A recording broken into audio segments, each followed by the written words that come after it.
Hello students, this is Professor McDonald. This will be my professor comments for Chapter 17, Terrorism, topic I'm very familiar with. I was involved in anti-terrorism work towards the end of my federal law enforcement career, and then I spent 8 years with the U.S. State Department's Department Anti-Terrorism Assistance Program working overseas. So it's a good chapter. It's pretty short, but it does hit some of the highlights, which I'm going to just briefly go over with you. Obviously, September 11th was a seminal moment in this country relative to terrorism. The country was not prepared as it should have been, even though there were plenty of warning signs ahead in the 90s that Al-Qaeda in particular had declared war on the United States. The FBI, which has primary jurisdiction in the United States for domestic counterterrorism work and investigations, prior to 9/11, they had about 5% of the workforce working terrorism work. Today, it's probably closer to 50%. So that'll show you how much government has changed during that time period. There's some other concepts that I'll mention. The Joint Terrorism Task Force concept, that was expanded after 9/11. It did exist prior to 9/11, but there weren't many of them. And what these are is these are multi-agency task force operations that are run by the FBI, but most of the federal agencies and many local and state agencies have members that are part of these teams. And their job is to gather intelligence, conduct investigations and operations, and hopefully prevent terrorist attacks and develop evidence to arrest potential terrorists or terrorists that are planning attacks. What is terrorism?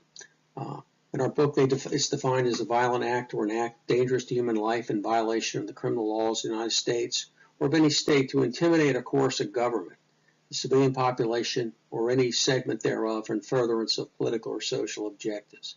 So that's the key right there. It's the political or social agenda. That's what separates terrorism from your normal crimes, such as murder, or just somebody that wants to blow something up for whatever reason. With terrorism, they not only want to commit the act of violence, normally against non-combatants or innocent civilians to instill fear, but they also wanted to cause some sort of political or social change, whether it be a government withdraw from a certain area of the world, or a government change their political actions, or to make social change. Maybe they want certain laws to pass. And if they embarrass the government and they put enough pressure on the government through terrorism tactics, the government will relent and give in to their desires.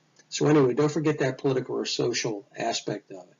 There's various things that can occur. Bombings, that's what we saw in the 9/11 attack and the Oklahoma City bombing. They also are known to hijack airlines. A lot of this occurred back in the 60s and 70s. That was very popular with the Palestinian movement. Palestinian terrorists. Kidnapping, the primary function for kidnapping is to gain money. Just remember, terrorists have to have money they have to generate funding for their operations. And so committing crimes is one way to do it. Arson, if you look at some of the left-wing ecological terror groups that we'll talk about, they're engaged in arson. They normally don't target individuals, but more buildings, etc. Those would be your eco-terrorists. Of course, assassinations, robberies, they engage in robberies. They sell drugs, narco-terrorists. Afghanistan, I think it's estimated 95% of the poppies are grown in the country of Afghanistan. And the Taliban profit greatly from the sale of these poppies and the cultivation of poppies that ultimately become the foundation or base for many other drugs, opium, etc. And of course, cyber terrorism, which involves the use of automated control systems. And the threat there is the internet, through the internet, attacking our electrical grid, our water, our gas. You know, everything is connected to computers today, so the threat is real. Different types of terrorism. Domestic terrorism refers to terrorist activities that occur primarily within the territorial jurisdiction of the U.S.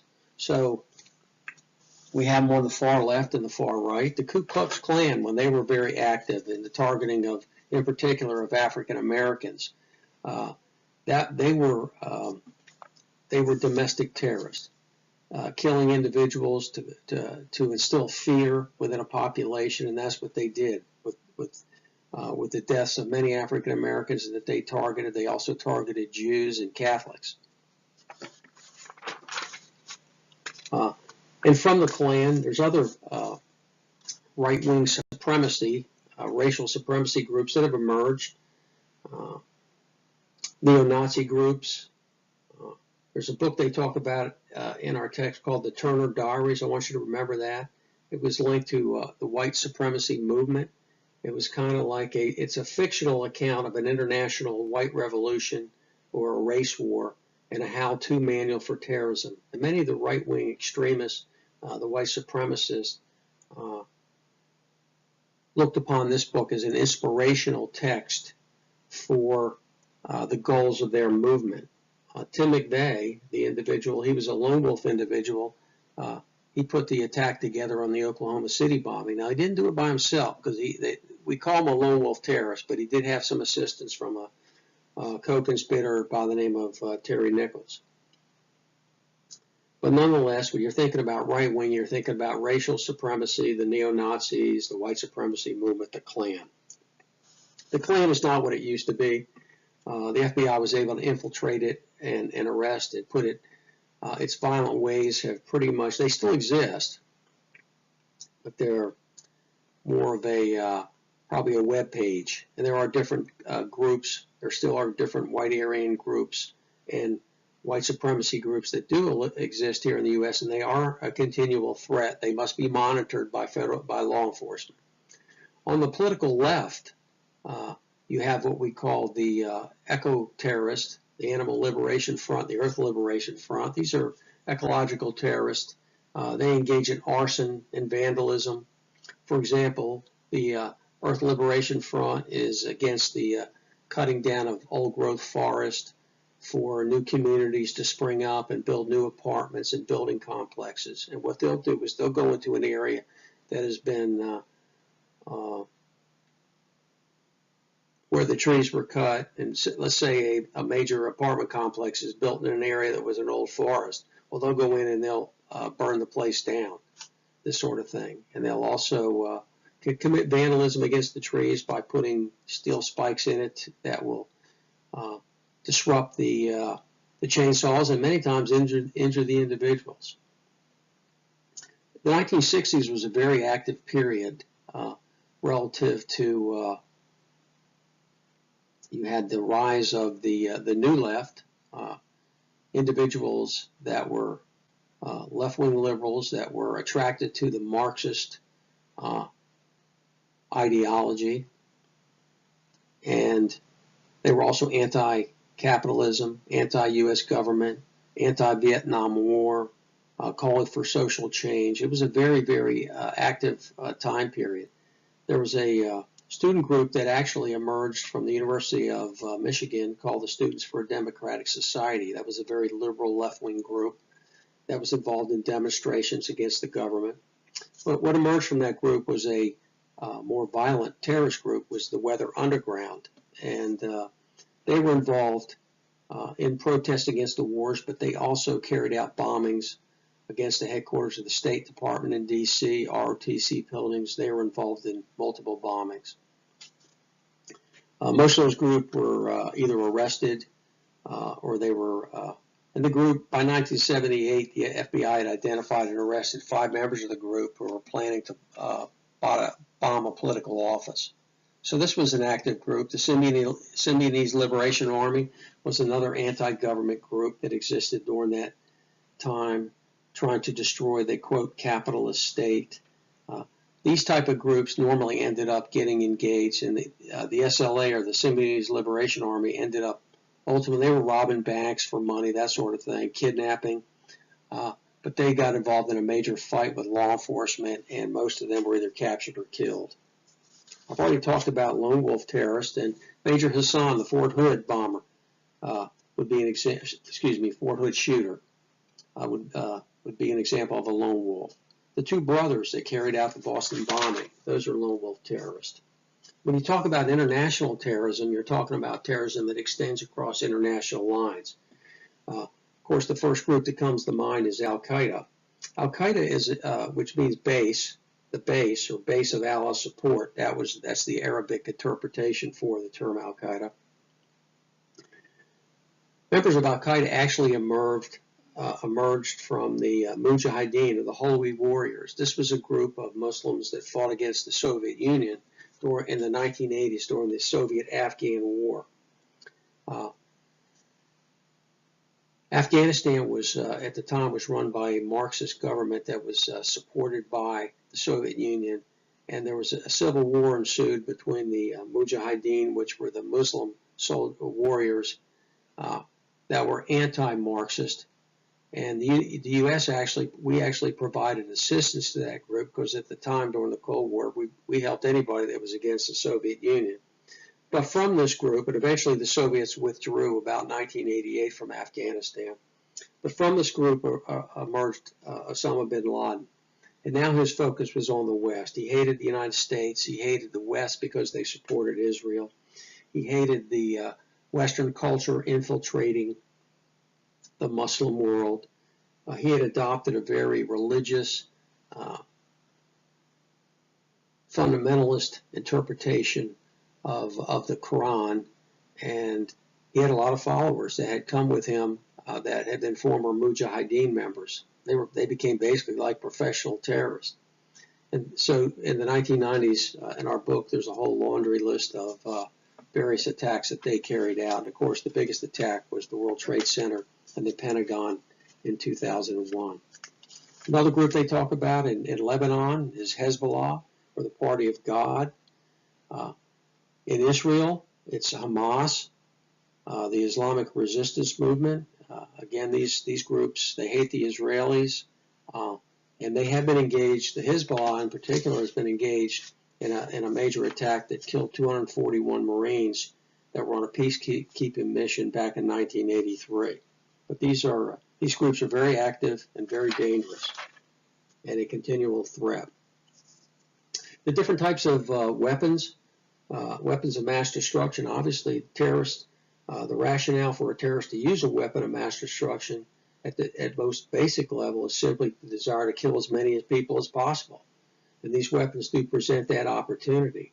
Obviously, it'd be very difficult for them to get hold of a nuclear weapon, but chemical agents, such as chlorine gas, blood agents, sarin gas. There was a sarin gas attack in Tokyo by a group called Aum Shinrikyo, which was a cult organization in 1995 that ended up killing 12 people. And of course, we have biological agents, smallpox, anthrax. 30 days after 9/11 was the anthrax attacks in this country, which killed 5 people. And this is where a series of anthrax-laced letters were mailed to political and media targets here in the United States. Now, biological agents come from nature. With a chemical agent, if you get hit with mustard gas or something, there's an immediate impact on your body. Biological agents are like bacteria, and they could sit in your body before they eventually emerge and the person dies, anthrax being one of them. You can inhale anthrax. It's not going to kill you immediately, but it will if you're not treated within a few days. Another thing they talk about in our book is the use of radioactive agents. There was an individual by the name of Jose Padilla who was arrested for trying to carry out a dirty bomb attack. And this is where they take a high explosive and they would wrap it in industrial radioactive material and explode it. And it wouldn't have the impact of, say, a nuclear device, but it could contaminate a smaller area depending on the environment. Counterterrorism is it's what it says. It's efforts to stop terrorists from being successful. One of the main methods used today, of course, is the Joint Terrorism Task Force concept that I've already talked to you about. There's many of these throughout the country. They're led by the FBI. They have agents and investigators from federal, state, and local law enforcement. We have one here in North Carolina. There's also a National Joint Terrorism Task Force that's located at FBI headquarters. And there's a lot of different agencies involved in countering terrorism. The CIA gathers intelligence overseas. The FBI, of course, is the investigative arm here in the United States and responsible for domestic counterterrorism efforts. The National Security Agency, the NSA, is the technological unit of the intelligence community. These are the folks that intercept telephone communications, internet traffic, that sort of thing, what we call signals intelligence. They break codes. The military, all the military agencies have their own intelligence agency within, and the coordinating agency is the Defense Intelligence Agency. And of course, you've got to have police organizations. That's where the rubber meets the road. Criminal investigators. We have bomb detection and disposal specialists, hostage negotiators.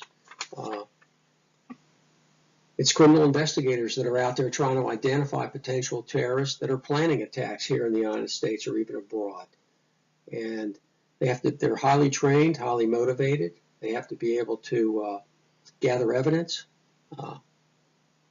conduct electronic surveillance, execute search warrants, do surveillance activities, and some of the normal things that we've talked about. Obviously, their goal is to prevent the attacks from occurring, but if an attack does occur, you still have a crime scene. You have to go in there and process and try to apprehend the individuals involved. And our textbook talks about the various roles of criminal investigators. I'm not going to read all of that. And of course, you don't want to gather any evidence that you can't use to prosecute. So that pretty much wraps up this chapter. If you have any questions, just contact me, and I'll be glad to answer them.